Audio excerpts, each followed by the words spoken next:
Welcome to the Alouettes Flightdeck, the podcast dedicated to Montreal Alouettes football. I'm Cliffy D. You can find me on Twitter at Cliffy D. And I'm Tim Capper. You can also find me on Twitter at Repact. That's REPPACT. And this episode of the podcast is presented by our good friends over at SportBuff, where if you use the promo code ALSFlightDeck10 at checkout, you will save 10% off your entire order. So head over to sportbuffshop.com, use the code, save 10%, support local, and get money off on all the merchandise that you may buy. And of course, the Alouettes Flightdeck is all over social media and the World Wide Web.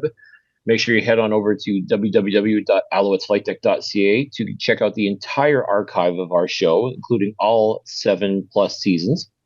Make sure you give us a follow on Twitter at AlouettesFLDeck.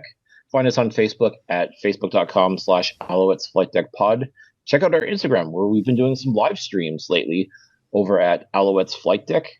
And of course, check out the merchandise store of our own at teespring.com/stores/AlsFlightDeck. And last but certainly not least, make sure you check out our YouTube page at youtube.com/AlouettesFlightDeck. Make sure you like, comment, subscribe. This is how you support the podcast, and this is how you help us do the thing that we do best. Yes, sir. Well, welcome back. A very rare in our history, off week, and it's all my fault. Well, listen, you only get one chance to do a 20th wedding anniversary, right? Exactly. Yeah, went big, went Hawaiian. That sounds so weird to say it that way. That sounds really weird. But yeah, yeah. But as everybody say who happened to follow me on social media, as they saw, I still had, there's still CFL in my blood. There's still the Alouettes in my blood. Couldn't keep me completely away.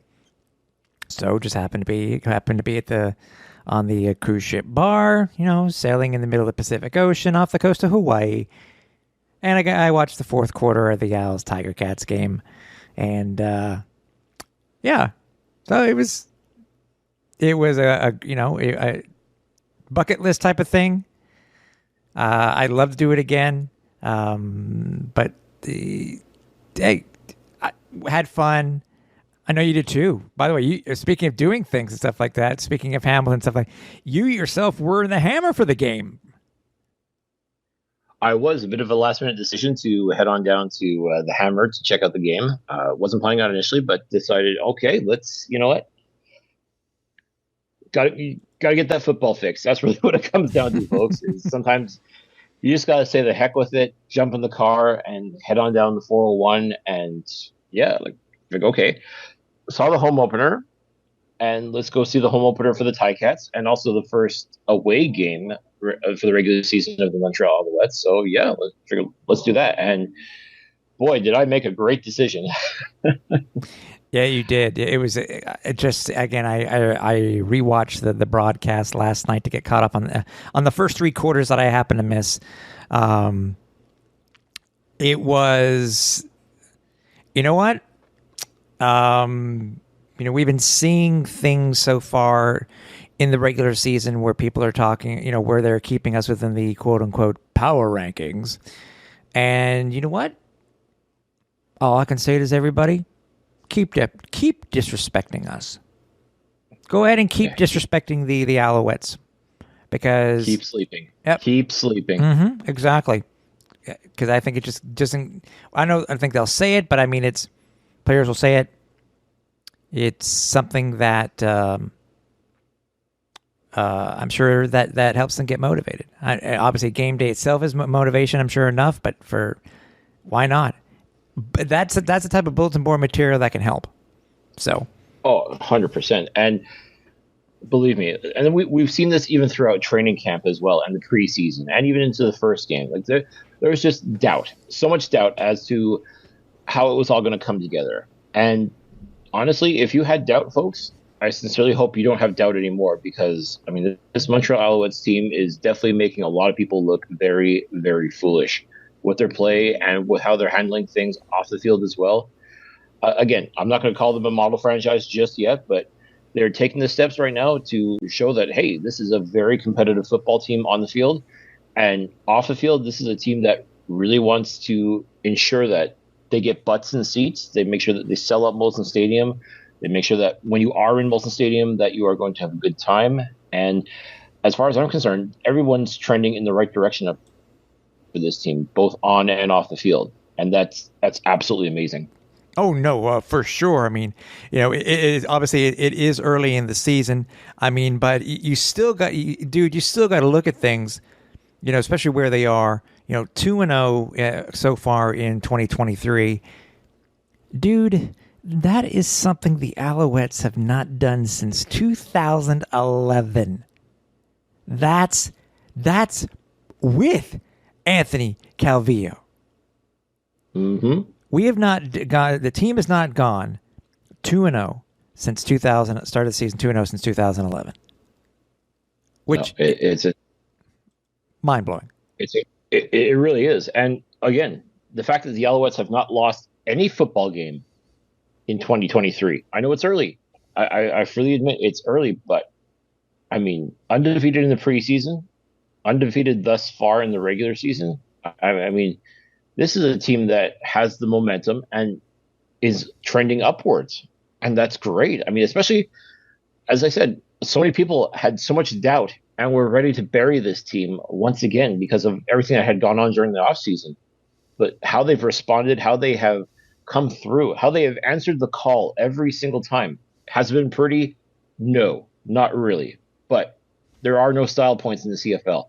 This team is doing what it has to do to get the job done. And just as far as I'm concerned, they're doing what it takes to silence those haters, to silence those critics, to make sure that everybody eats their words afterwards. And I'm telling you right now, Tim, this is so much fun to watch. It is. It just, again, I know I've mentioned it already in the last couple of shows, is that it basically is a brand new team. It really, really is. And it's fun to watch. It really is fun to watch. You and I are going back and forth. We're seeing how the guys are performing. We're coming up with hashtags for the players that we have so far, which we're going to hopefully be able to use very shortly. And if you want to talk about that, we sure can after we talk about this particular person. But a team. This team so far that has not given up a single touchdown, has not given up a single offensive touchdown this year, and that's I was trying to get some stats from CFL stat guru Steve Daniel. Haven't been able to get confirmation yet on that actual, because he said he would have to look into it because it would have a lot to look into. But that is a pretty damn good feat, I will admit. For any football team, especially in pro football. Yeah, and you know who's going to be smiling the biggest right now when you start talking about these defensive stats? The defensive coordinator Noel Thorpe. Mm-hmm. He's got to be grinning ear to ear, thinking about what he's been able to do so far. And again, I still keep prefacing it's early. I get that. I'm not crowning this team Grey Cup champions just yet. Nope. But to not allow an offensive touchdown in not one but two games, that's incredible. Like, this defense bends, but it doesn't break. I mean, it's phenomenal. And just getting into the quarterback's head and just living there rent free is incredible. It's so much fun to watch. I mean, this defense comes alive and just it's like a buzzsaw. It just cuts right through. And my goodness, as I said, as great as we want to see touchdowns, we want to see the Alouettes score touchdowns and, offensively, but my goodness, like, this defense is also capable of scoring touchdowns too. And that is just absolutely wonderful. Yeah, exactly. So let's get into it here. So the Alouettes went into the Hammer and knocked off the Hamilton Tiger Cats, 38-12. Again, 2 straight games. The Gals are only giving up 12 points a game. I know it's only 2 games in, but still, both games they've given up 12 points. You just look at how this team played. Every facet of this team, was made some sort of impact. offense, defense, special teams again. Special teams. We should have had that in the home opener, but a penalty. But this, hey, why not? The gods are smiling on Chandler Worthy. Yep, better late than never. I mean, yeah, you're absolutely right. He should have had a house call in his home opener and the road opener, but unfortunately, an untimely penalty at Percival Molson Stadium killed that dream. But Chandler was not going to be denied a second time, and oh my, what a nice little scamper he made. That was absolutely fantastic. It didn't look like he even broke a sweat, by the way. I just thought it was just like a casual jog. I got the ball, touchdown. Yeah, just sauntered towards the end zone. Nothing like that's right. Nothing like a 77-yard saunter. Yeah, pretty much. And what didn't help too is that Hamilton special teams, like a couple of their guys, kind of ran into each other as well, and just a couple timely blocks from the Owls, and yeah, it was just smooth sailing for the most part for Chandler. Just strolled into the end zone. I mean, he didn't run. He sauntered. He strolled, whatever you want to call it. I mean, he took his time and enjoyed the ride, so to speak. So good on him. I mean, that's just, it's part of what makes this game fun, is just being able to dominate and score on all three facets of the football. Absolutely incredible. Oh, yeah, for sure. Now, obviously, before the start of the game itself, the Alouettes learned that Bo Levi Mitchell, starting quarterback for the Hamilton Tiger Cats, was placed on the sixth game with most likely, from what I'm understanding, is a potential groin issue. So, former Alouettes quarterback Matthew Schultz got the start. When you heard that yourself, and obviously, we're just basing it off on what we have seen and what we have heard. Did it change your mindset at all going into this game? I mean, because obviously, I'm sure they were thinking that most likely that they were going to be playing with Bo Levi. But I just think overall, the entire coaching staff did a great job getting this team ready for this game. Mm-hmm. Yeah, no, I think it's hard because, listen, I really still am very much a Matthew Schultz fan. Always will be. I mean, he's just an absolutely wonderful human being. So part of me is like, okay, I want him to do well. I really do. I just don't want him to do well when he's playing the Montreal Alouettes. And it's kind of tough because I'm sure he's motivated as well to show that he belongs on the field. He belongs in the conversation. And even a little part of me was saying when they announced that Bo Levi was going to be put on the 6-game list, I'm like, oh, okay, well, maybe now Hamilton has a chance of actually winning a game because, truth be told, Bo Levi has not looked very good in black and yellow. And is it his age? Is it the injuries that are starting to now all of a sudden come about? I don't know what it is, but Bo's just not. He doesn't look like the Bo Levi Mitchell that we knew in Calgary. No, and this is something that can benefit Matthew Schultz, is that he'll get a chance now to show that he can lead a team, and we've seen him do it. He did it in 2021 in Montreal when Vernon Adams went down to injury after the Thanksgiving game. Yep. Matthew Schultz stepped in, and he did an admirable job. I mean, he unfortunately didn't get a chance to finish what he started in 2021, but I mean, that is football, unfortunately. But Matthew Schultz has proven that he can win football games, full stop. And I'll be honest, I was just a little bit concerned, like, oh, okay. I mean, if Matty gets a chance to do what he does best, and let's face it, those first two series Hamilton had, he was heaving bombs. I know. And just at one point making the defense for the Alouettes look a little, flat-footed. Poor Kavian Ento. I mean, he's starting his first game, and he just once again burnt like toast. And man, that was tough. That was tough to watch. But at the same time, you're like, okay, good job, Matty, but let's just keep it that. And so when they had to settle for field goals, I'm like, okay, I can live with this. Like, pad those stats, do great things, but let's just keep the points to a minimum for Hamilton. Yeah, exactly. Now, obviously, on the other side of the ball, Cody Fajardo, obviously with what he went through in Saskatchewan last year, Cody's done pretty good behind center for the Alouettes. He seems to have an O-line that's protecting them pretty good. This time around the sacks were down versus the home opener versus Ottawa, but Cody looks really good. Again, he looks really, really good. Yeah, he's making his reads. Definitely, I think he's got that connection with his receivers. He knows he's got William Stanback behind him, so I mean he can hand off the rock to Stanback at any time and do great things, or hell, even throw to Stanback because he had one catch that was just absolutely phenomenal and just Mm-hmm. took it. I think 30 yards for a nice little, just be able to move the chains like that. I mean that's what you want out of your running back is someone who can block, who can catch, and yes, of course, run the ball too. So Cody's got to be feeling a lot of relief compared to where he was this time last year. It's got to be night and day for him. And I will say, like the offensive line has improved considerably.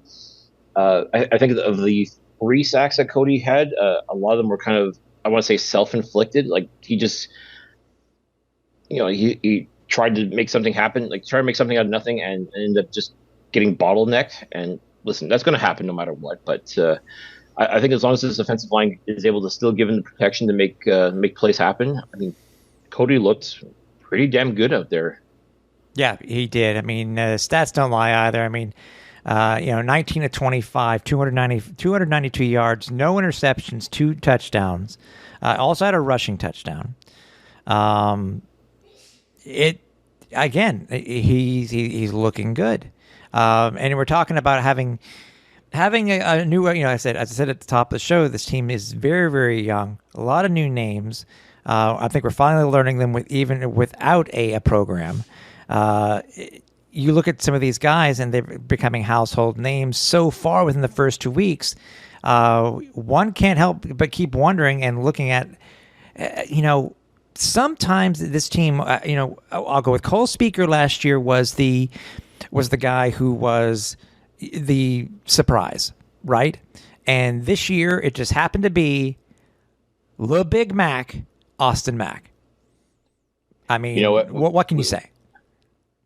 We saw this day one of training camp, or at least I did, because obviously I was going to pay attention because, yes, former San Francisco 49er. I fully admit that was probably the only reason I knew this guy and was even going to bother paying attention. It was just to see, okay, he didn't get a chance to shine in the NFL.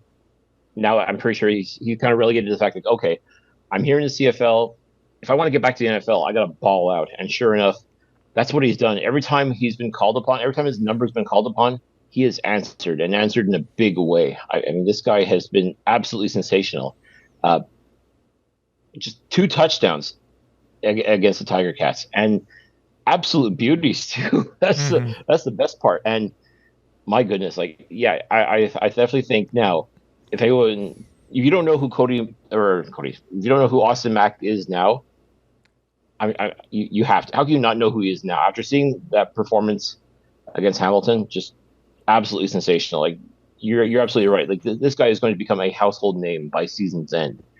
And my goodness, like what a performance! And as long as he keeps trending upwards, as long as he keeps getting better, and just doing those little things, and like he has taken to the Canadian game so quickly, which is absolutely impressive because we knew he had the talent. We knew there was something there, but you're just learning those little nuances that the Canadian game has. Usually takes a little bit of time for most American receivers, but like he's taken to it like a duck to water. It's phenomenal to watch. Like you can see that he's no doubt putting in the time studying the film, and in practice, I'm sure he's just a beast and just doing those things to get better, and no doubt consulting with his teammates who have been in this game for several years now. You just feel like he's doing everything possible to prove that he can be that superstar. And my goodness, what a find! What an absolute find by Danny Mac to bringing this guy in, and look what's happened. Like just absolutely sensational. Like the Big Mac indeed. Mm-hmm. And they had a quick little hit on Mac during the broadcast. They were talking about how he actually went in when it came to deciding who he wanted to play with, in which league he wanted to play in.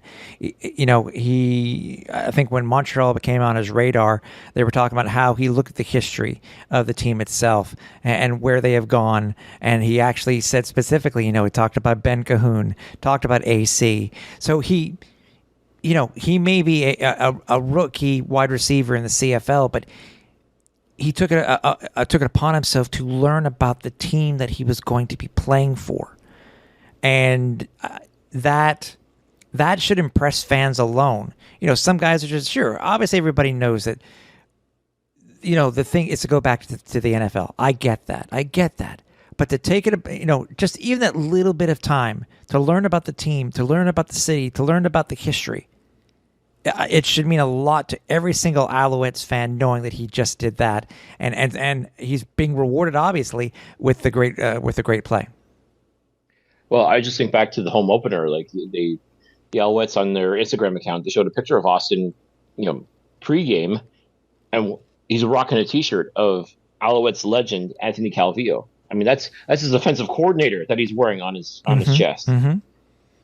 To me, that says it all. Like the pure respect that he has for this game and for the people around him. And no doubt, I'm sure AC has sat him down and explained to him what it takes to be great in this league and what the things he has to do to become that next level superstar. And I have to believe Austin Mack is just soaking it all up like a sponge, and you're seeing it. You're seeing it every time he steps on the field. I mean, he looked great in the preseason, looked pretty solid in against Ottawa at the home opener. And if you want to call this his coming out party versus Hamilton, then so be it. But I mean, this guy is the real deal, folks. Austin Mack is 100% that guy. Yeah, exactly. To finish up the stats here, because obviously it is a team game here. Keon Julian Grant led the team in yards with 94 on 6 receptions. Cole Speaker had 2 catches for 36 yards. Chandler on this nice little out, 1 catch for 12. William Stanek, we mentioned him before, 3 catches for 37 yards.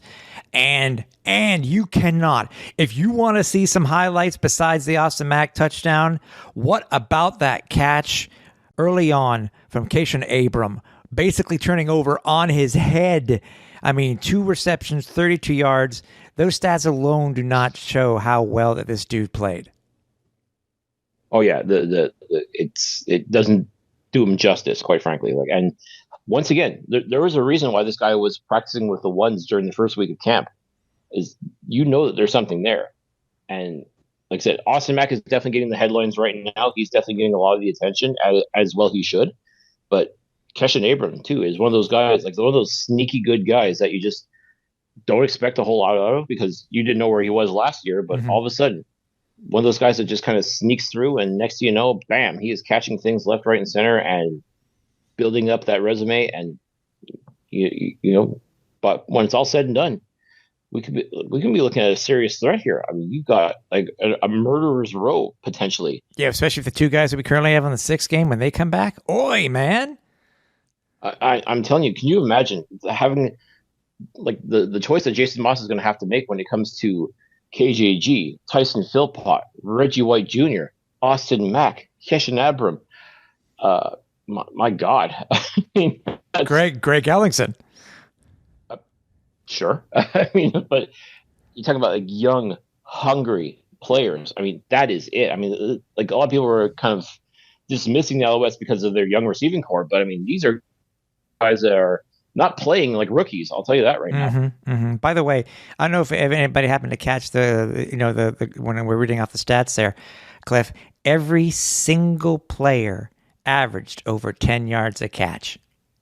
Every wide receiver averaged over 10 yards. That is stupid. I mean, that is just crazy good. I mean, listen, what more do you want from this team? I mean, I've had my concerns in the past over, some of the play calling and just what this team is trying to do to get themselves better. But I mean, those doubts are gone. I mean, I definitely have full confidence. Cody Fajardo behind center, the guys that are lining up beside him, the guy that's lining up behind him. My goodness. I mean, this is a team, like I said, is making a lot of people sit up and take notice. Mm-hmm. And that's just great. I mean, there's such a vindication for that. And I still get the impression, though, that they're not happy with that. Like, yeah, you're recognizing them now, you're acknowledging them now, but it's not enough. And I really want to believe, too, they're not going to rest on their laurels. Like, I think this upcoming game against Winnipeg is going to be a very good test for them, but I don't think they're stressed about it. I don't think they're saying, oh, my God, we're going to be playing the team that was in the Grey Cup the last 3 years. Like, yeah, so it's just another game. Just that, and that's the attitude you got to go in with. Is this is just another game. another opportunity to prove yourself, another opportunity to silence all the critics, and just keep this good thing going. Yeah, exactly. By the way, can't forget also, as we William Stanback started off slow, but ended up, had a nice 40-yard run, 9 attempts for 69 yards. I said also had some of those catches out of the backfield. Deshaun Antwi had 3 attempts, 4 yards, and then Cody had 4 attempts for 11 yards and that touchdown. By the way, this seems to be a thing here that I mentioned last show too, Cliff. What are your thoughts on Cody continuously taking short yardage plays? Because so far, we have not seen our second or third string quarterbacks behind center at all during the regular season. This seems to be a recurring theme throughout the entire CFL because honestly, I'm seeing a lot of the starting quarterbacks kind of take their own short yardage, which is interesting to say the least because, I mean, it does happen. Not often, but there is that potential for injury. And God forbid, especially when you're in a tight scrum like that, you never know who's going to try and take liberties on your quarterback. I mean, that's asking a lot as far as I'm concerned. Like, I get it.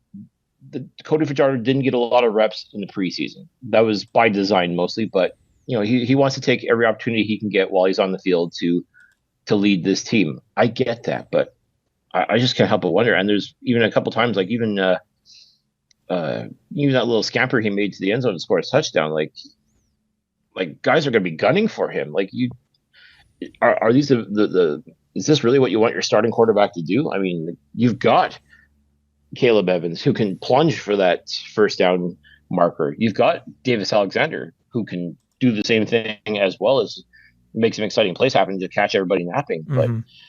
But but this is something I've seen like league wide is that you don't see the second or third string quarterback unless the first stringer gets hurt. And I don't know. I'm not sure I like this. I know once again, I preface everything by saying it's still early.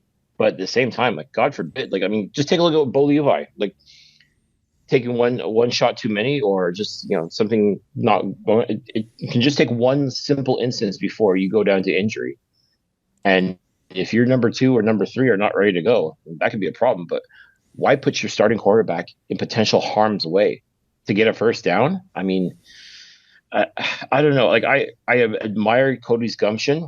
I admire his passion, dedication to what he wants to prove that he's the man. I get that. I appreciate that. But my goodness, I mean, really, what's the point of dressing 2 other quarterbacks if you're not going to put them to work in some capacity? Yeah. At this point, give the ball to Caleb Evans. He's like, what, 6'4", 6'3", 6'4"? He can get that first down. No problem. Davis Alexander, that kid's tougher than shoe leather. He can punch through and get a first down. And then get Cody back on the field. That should be the strategy. And I imagine as the season goes on and Cody takes more of those lumps, I mean, eventually they'll kind of wise up and say, yo, maybe we should probably get the other guys in there and get them doing something, at least justify having them wear a uniform for crying out loud.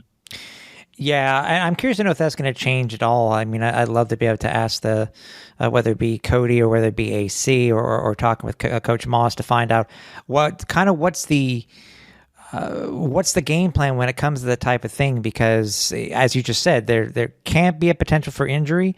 I'm curious to know. I really am curious to know what they're thinking. So it's maybe something that we'll have to ask when I head to practice. That will be at Percival Molson this Thursday. So,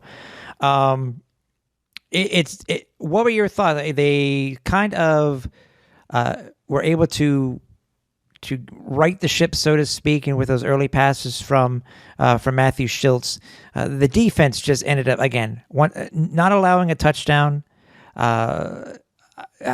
interceptions, pick sixes. What more can we say about this defense this week? I mean, my goodness, as I said, Noel Thorpe's got to be grinning from ear to ear watching these guys at work because they're just scary good. I mean, I'm talking about all 3 facets. My gosh, I mean, they're not afraid to put the wood to opposing quarterbacks.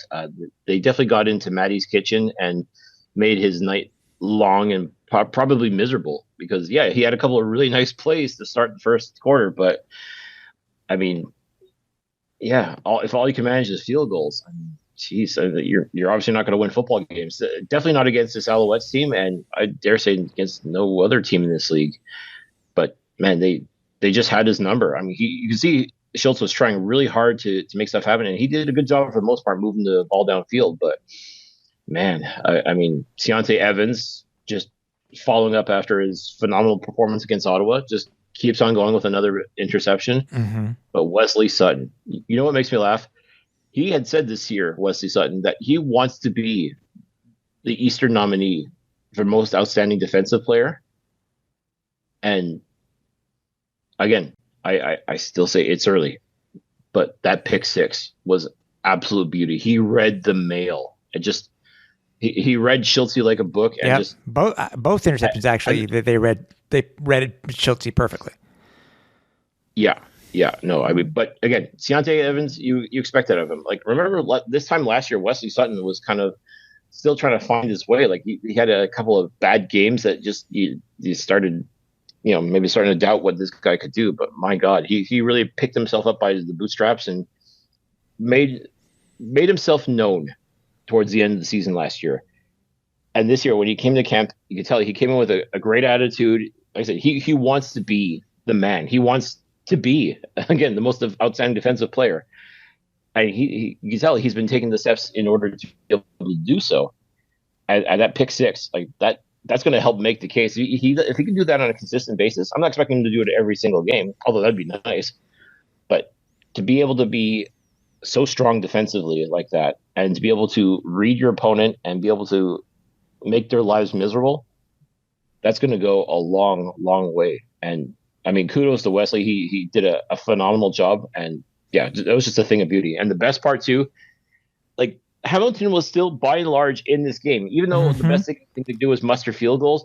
You still didn't get the sense that Montreal was starting to run away with it until Sutton's pick six. Like, that was the final nail in the coffin. Yep. And so funny too, because watching it happen, you could hear the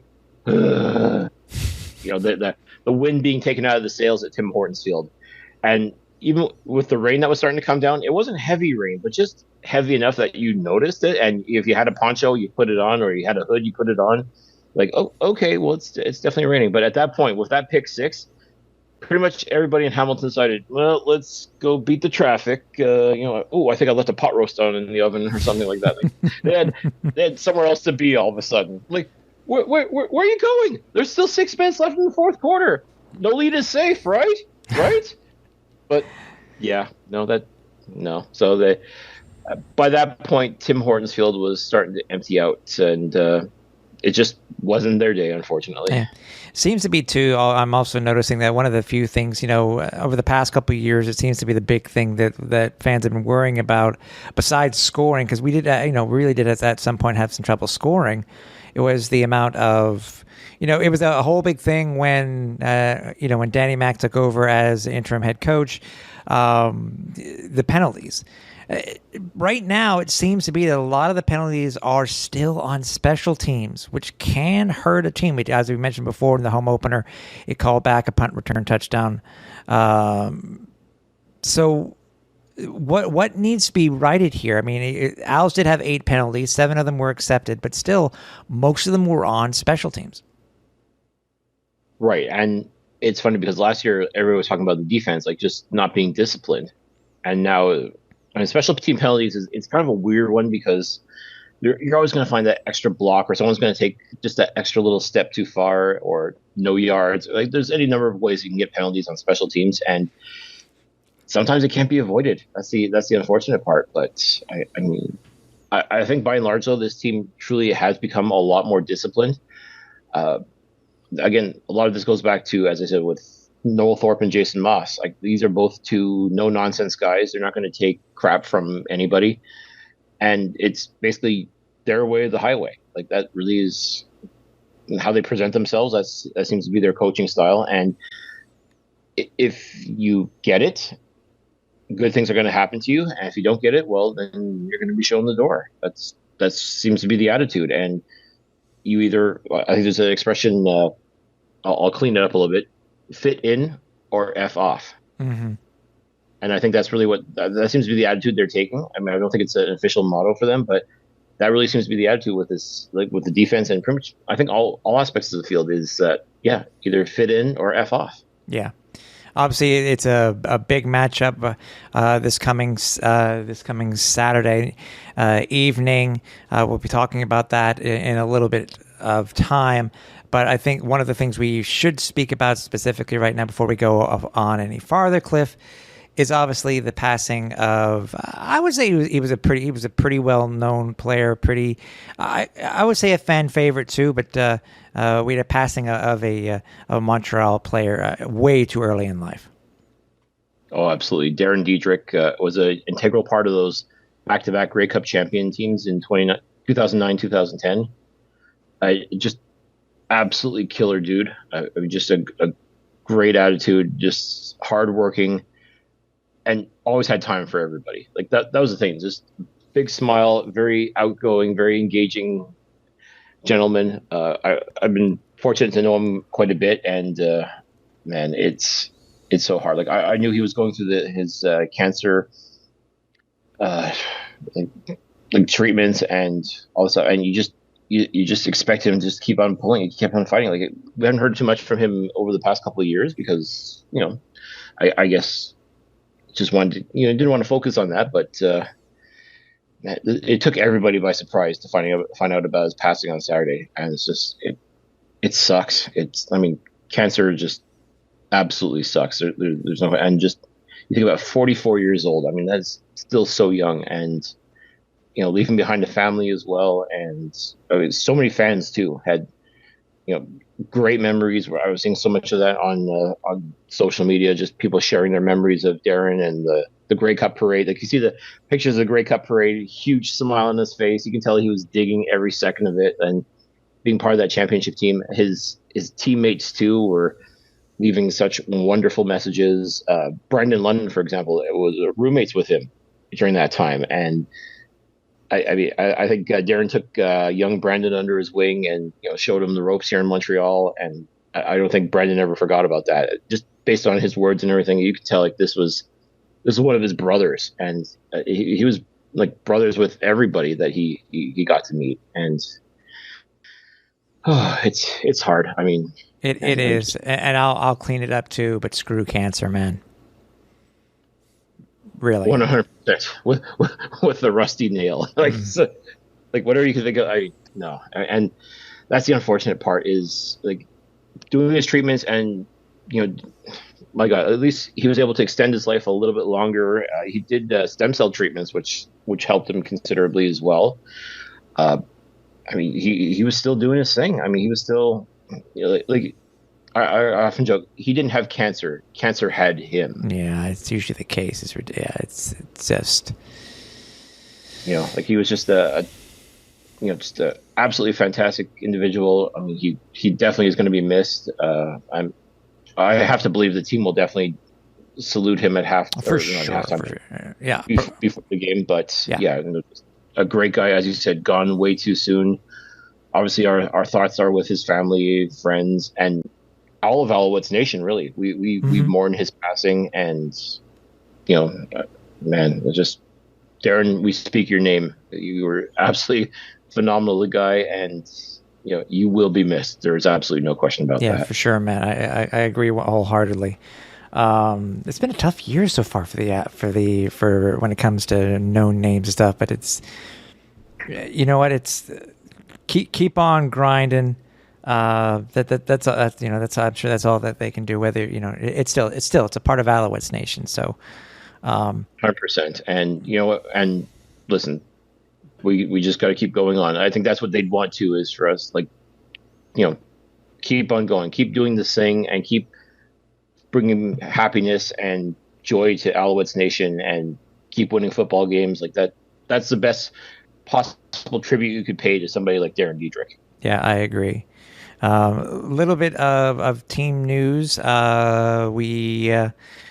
brought back a player who was released at the final cuts, didn't we?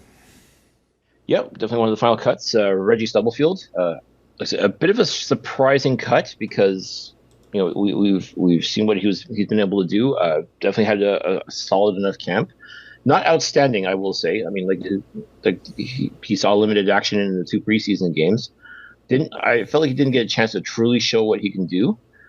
Again, we weren't at every single training camp session, so we can't say 100% the work that was put in. But I have to believe, just knowing him like we do, I mean, he's definitely one of those guys, like one of those glue guys that can be a real impact player if given the opportunity. And now I think with the adding of Nafis Lyon to the 6-game injury list, this is going to be Reggie's opportunity to shine. As I said, unfortunately, Kabianento, I mean, I'm sorry to say, the guy just keeps getting burnt out there. And maybe he just needs to kind of step back a little bit and let someone else kind of, drive the car, so to speak. Mm-hmm. And I think a Reggie Stubblefield can step in and contribute to this team almost immediately. And again, guy knows the playbook. He's worked with these guys for a while. It was just a matter of stay ready. And that's a good lesson to everybody, too. Any potential players that were cut during training camp, you hear it all the time. Stay ready. You never know when your number is going to be called. And especially if you know the playbook, you know the system, you know how Coach Thorpe does his thing. If you're ready to go, all it takes sometimes, unfortunately, is an injury to somebody, and all of a sudden they call your number, and you better be ready. And I got a feeling Reggie Stubblefield is going to be ready to go. I think he realizes this is a great opportunity. Unfortunately, it has to come this way as a result of a couple guys getting banged up, but hey, that's football. I mean, look how many guys in the receiver position. Guys get hurt, and all of a sudden, new stars emerge. Mm-hmm. That's just how football goes, and it goes. It's not discriminatory at all. Whether it's offense, defense, special teams, somebody goes down, that's an opportunity for someone else to step up and make something happen. So, I have to believe that Reggie Stubblefield is going to do what he has to do in order to get on the field and basically make it tough for them to take him off the field.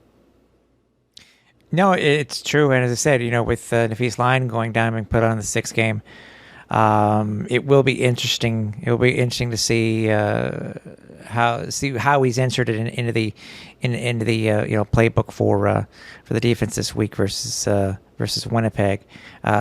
Some uniform news happened to pop up, and I'm going to talk about one other than what you think I'm about to talk about.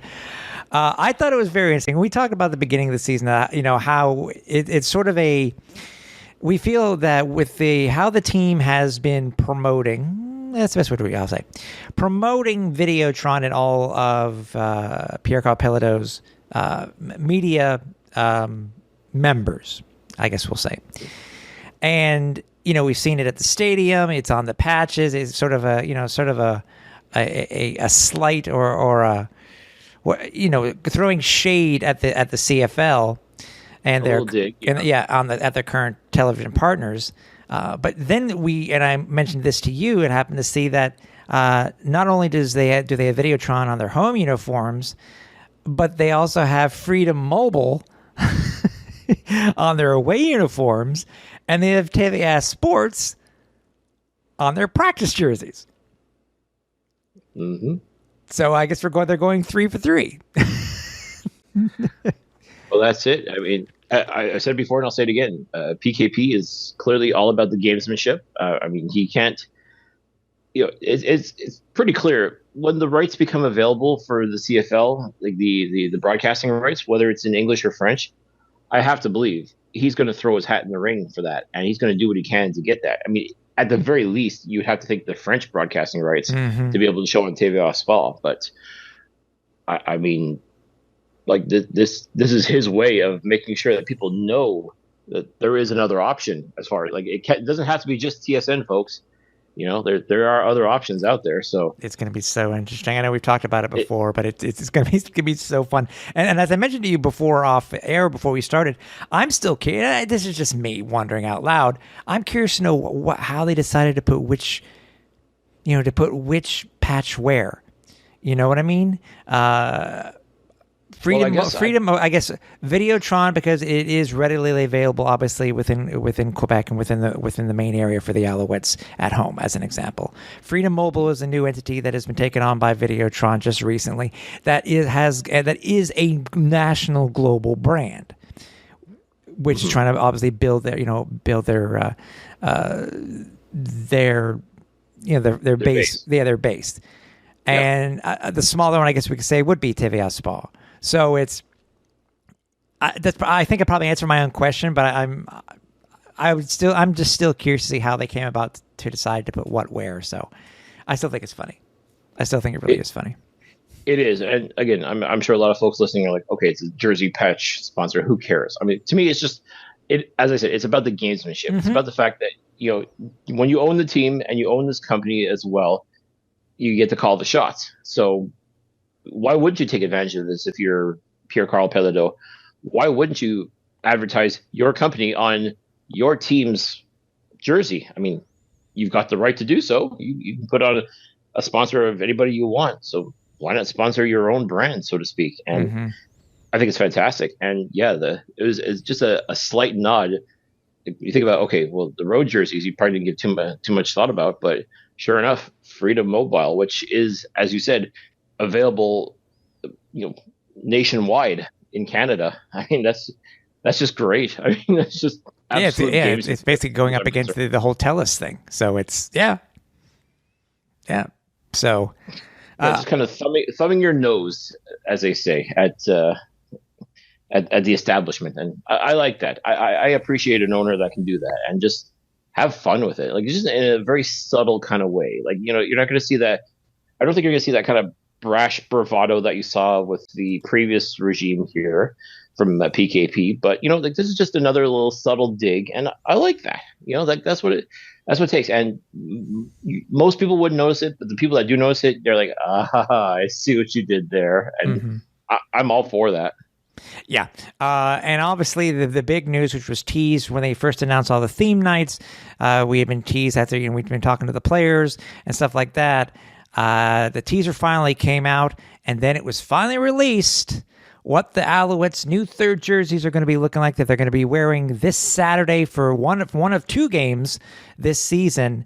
The Alouettes unveil their first third jersey for the first time since 2014, since the Signature Series jerseys that they wore. What were your thoughts, dude? Now, for me, I was surprised, as I mentioned on social, that I didn't see the mono look coming back again. I mean, I'm one to say I'm kind of a purist when it comes to having teams wear a different color pant when it comes to wearing a jersey. I'm not a fan of mono, the mono colors. Just again, look right now at the CFL, how many teams wear mono. It's more than half. So, but the jerseys are a nice nod.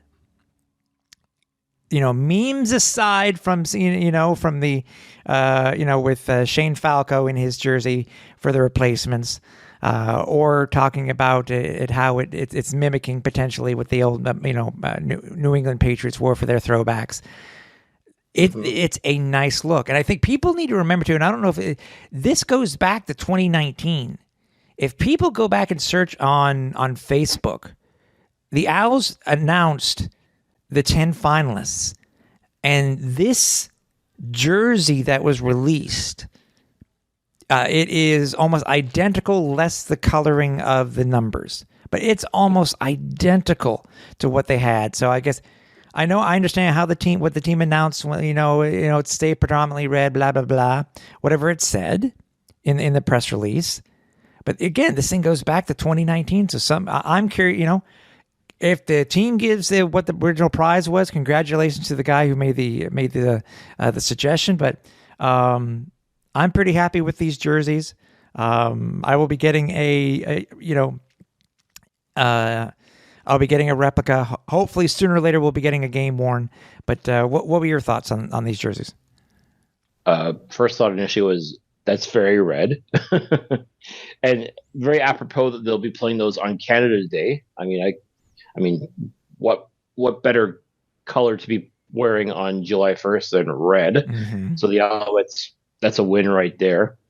Honestly, yeah, I'm kind of with you. I would definitely like to see the red jersey with the blue pants. I think would be a very sharp, very a very progressive look. Mm-hmm. I kind of agree with you. The monochrome, it's okay once in a while, but it's not something you want to make a constant as far as I'm concerned. Like, you got to mix it up. I mean, even last week, like the Alouettes on the road wore their white jerseys and blue pants. Which and I love that look. I so love that look. Yeah, like to me that's a very classic look, like a very clean classic look. Wear it with the red. Let's see what it looks like with the red. It'll be fire. The way that, like I said, the way everything pops and the way everything looks, I truly think that would be a very, very exciting look.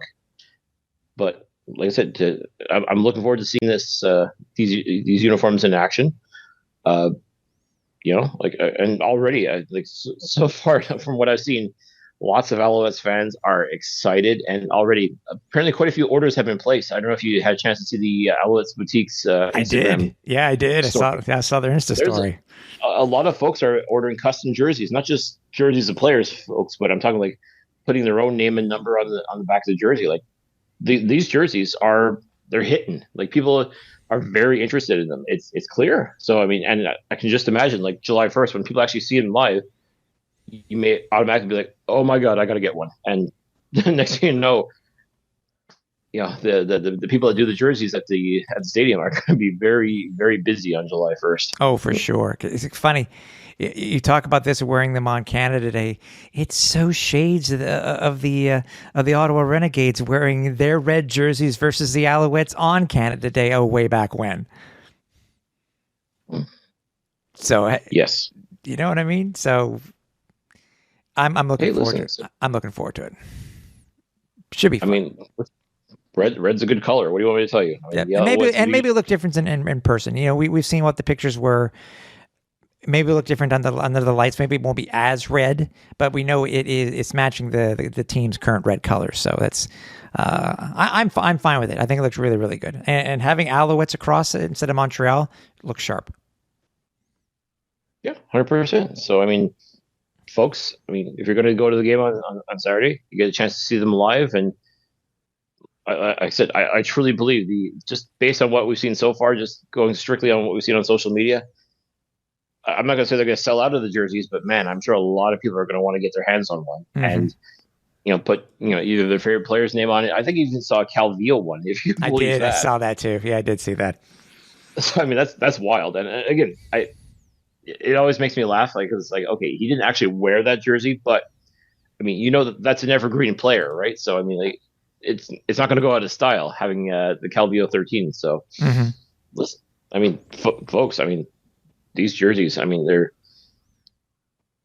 something else. So I mean, listen, props to the Alouettes for debuting this look. I mean, it's generating a lot of buzz, and I don't think it's going to help sell out the game necessarily. I think just the play of the Alouettes thus far would probably be a bigger factor into if this game sells out on Canada Day. I think it'll be more a factor of that than seeing the jerseys. But as far as I'm concerned, seeing this new look for the Alouettes is it's gonna get people talking. And so far, you're seeing it right now. So yep, exactly. Saturday's game, 7:00. It is, wow, there's so much going on. It's family game. The family day game's a $5 ticket, $2 hot dogs. It's tackle hunger game. It's the tackle hunger game. So you can give a donation and take a picture because the Grey Cup will be in the house. Again, third jerseys are going to be worn for the very first time. And this stat kind of just blows my mind, Cliff. And it's just how the scheduling has worked out over the years, etc. Coming into this game itself, the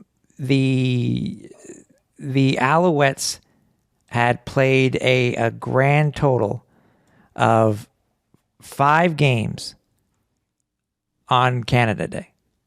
5 games. This will be the first time in franchise history the Alouettes will be playing a home game on Canada Day. That's mind-boggling. In the 75 years that they have been around, the 75 seasons that they have been around. No, years. It's years. Right. Either way, it's the first time. That's crazy. It is. It really is. So, hey, what better way? Canada Day, celebrate celebrate the nation's birthday, and Winnipeg's coming into the game. Cliff is a 5.5 point favorite according to DraftKings. I think what wasn't it higher last week for Hamilton, if I'm not mistaken, slightly higher. I don't think it was quite that high, but I think I guess a lot of it depended. Like when they set the line, I think Bo Levi wasn't banged up, so That's fair. It's fair. Over under currently is set at 48.5 points. What do you see? What do you see for this game, dude? I mean, you have Winnipeg who just got railed by BC. Former Alouettes quarterback Vernon Adams is just having an outstanding season so far. And I want to say to nobody's surprise, but it seems like a lot of people are surprised at it. You and I are sitting there like, are you kidding? We saw this coming. We knew this was going to happen. Yeah, exactly. Well, welcome to the party, because we knew VA was going to go off, and sure enough, I mean he throttled the Blue Bombers in Winnipeg, no less. No less. Thoughts coming into this game? I mean, obviously, it still is the Winnipeg Blue Bombers. They still have had a hell of a last couple of seasons. They were back-to-back Grey Cup champs. They went to you know what I mean. They went to the Grey Cup 3 times in a row. What thoughts going into this game? I mean, obviously, it's a game that it's win the day. Don't look ahead, but they still got to make sure that again, this is still the Blue Bombers. Anything can happen when you have Zach Collaros behind center. Yeah. Well, let's not forget, Tim. Technically, the Alouettes have beaten the Blue Bombers at least once per year since 2020. Well, since go back to 2019. Whether it's here at Percival Molson Stadium or in Winnipeg at IEG Field. That's true. The Alouettes have been able to win at least one game against this team. And yes, they are a threat. And as Ric Flair said, to be the man, you have to beat the man. And for all intents and purposes, the Winnipeg Blue Bombers still are the man. And they're still the team to beat in this league. But, I mean, after the way the Bombers got dog walked by the Lions, like they're going to be coming to this game pissed off, like with a real chip on their shoulder. Like they want to show that they are not who you saw last Thursday. And they're going to want to take it out on the Alouettes. And I'm sure the Alouettes, too, are just saying, look, yet another test, yet another group of people who don't believe in this team, who don't believe in what this organization is about. And I think it's going to be a truly good test. I mean, listen, a lot of people want to write this team off. I know the CFL.ca writers, it's a clean sweep. They think Winnipeg's going to win this game on Saturday. Listen, if you want to keep doubting the Alouettes, please do. And believe me, talking with these players, they're going to say the same thing. Please keep sleeping on us. Please keep doubting us. They like it. They love it. I mean, there's no question. I think this is going to be a very tightly contested game. I definitely think Winnipeg has a lot to prove after what happened last week. Zach Collaros is still a fantastic quarterback, but man, he is taking a lot of hits. Like last week, you can call him Sack Collaros, because I think he got dinged 6 times.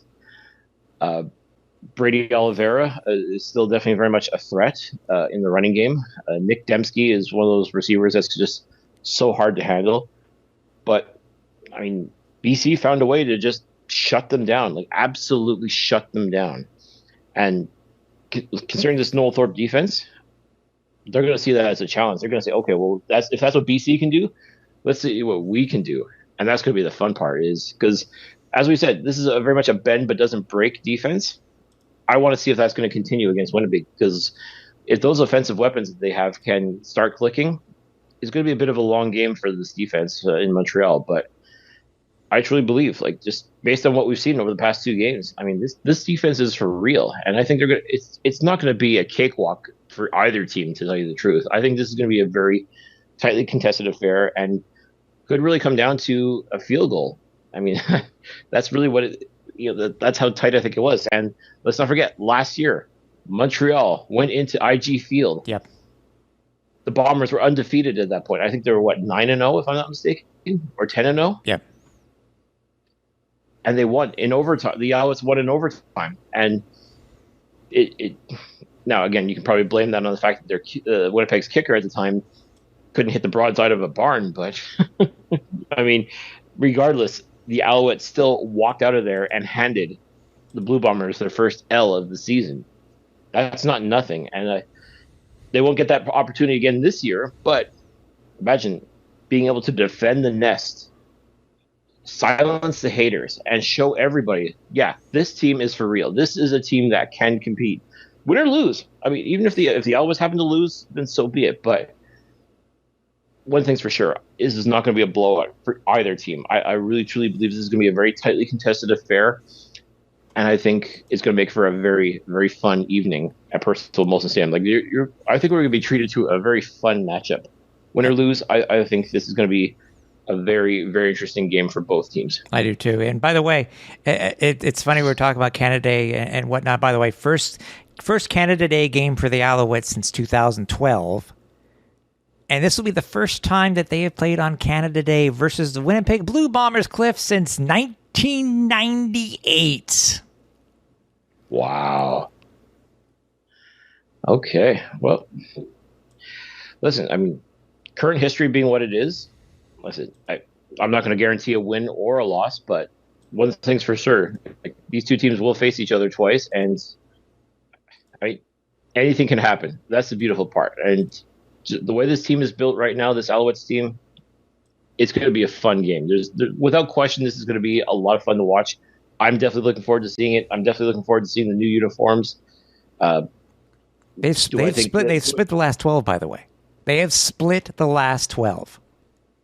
So that's it. So that's why I can't help but laugh when you show me a clean sweep of all the CFL writers picking the Bombers. Like, okay, I get it. I absolutely get it. Like, they are, as I said, they are the team to beat. Continue, as you said, until they're not. Continue disrespecting us. Continue disrespecting the Alouettes.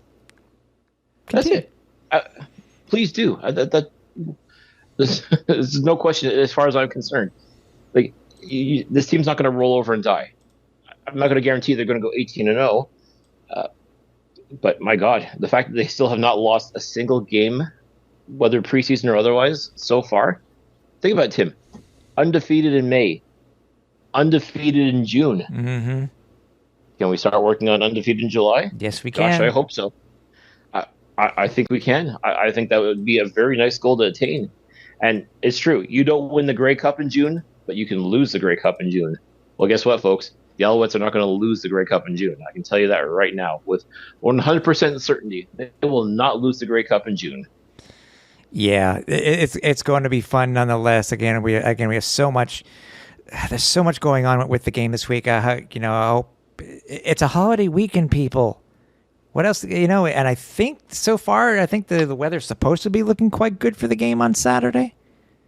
Gosh, I'm seeing threats. We've had some wacky weather and within the past week, but gosh, let's get all the rain out of the way and let's hope for a nice, clear evening Saturday night.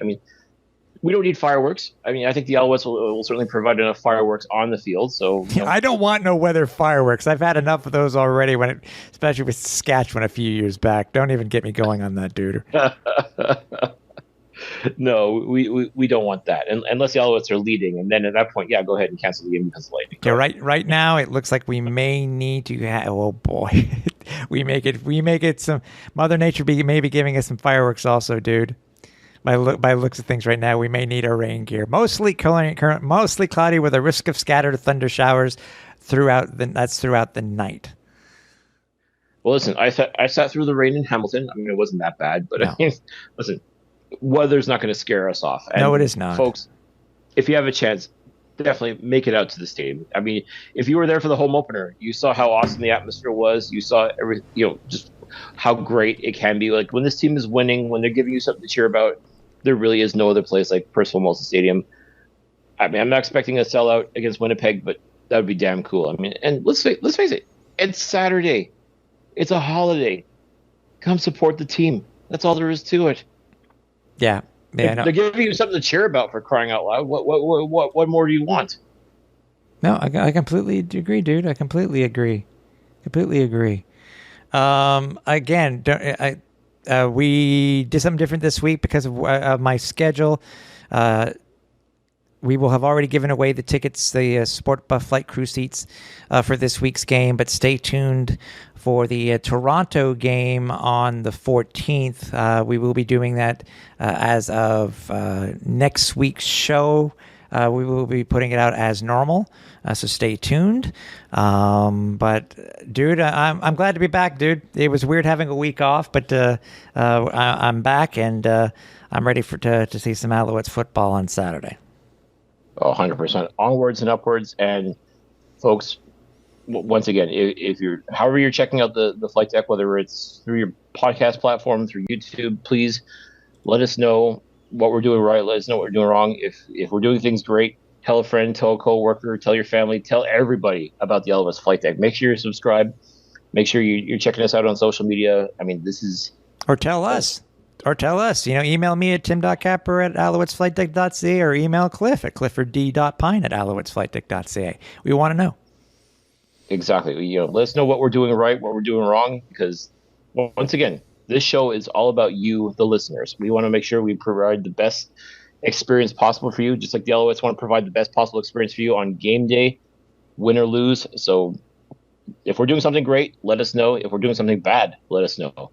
And most importantly, let everybody know about the Alouettes Flight Deck. Exactly. Because we're not going anywhere.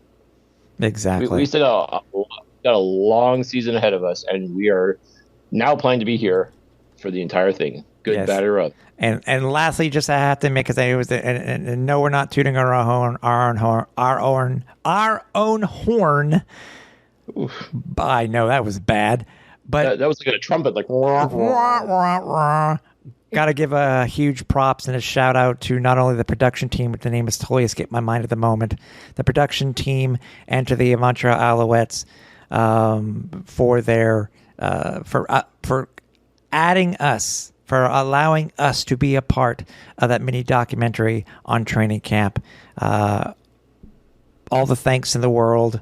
And we were very humbled and very pleased to be a part of it.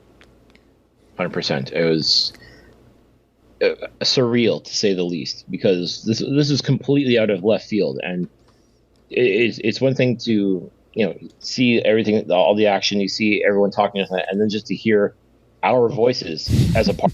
It's like, holy crap! Like this is really real. Like, wow! Like, I mean, what else can you say? I mean, and thank you to everybody that's been shouting out to us for that as a result. Like, I think it was a surprise for everybody because we were not told about this. Nobody made any mention of this to us at all. So like, this completely came out of left field, as I said. And I mean, once again, everybody that reached out to us, thank you so much. As you said, Tim, this is very humbling. We're beyond appreciative of the team to consider us for something like this, and just amazing, absolutely amazing. Yes, and I was trying to look and see what the name of the company was, but it so far is I can't find what the name of the company is, but I'll make sure I give them a shout out when I can. So. Come see us at the stadium if you are there. We'll be in Section Y1. Stay tuned for potentially a post-game flight deck live from Percival Molson Stadium. But we'll be back next week. Cliffy, I'm glad I'm back. Good to see you, dude. And I'll be happy to see you, obviously, on Saturday along with all the fans. So mahalo for listening, and for everybody here at the Alouettes Flight Deck. For Cliffy D, I'm Tim Capper. We're on Final Approach.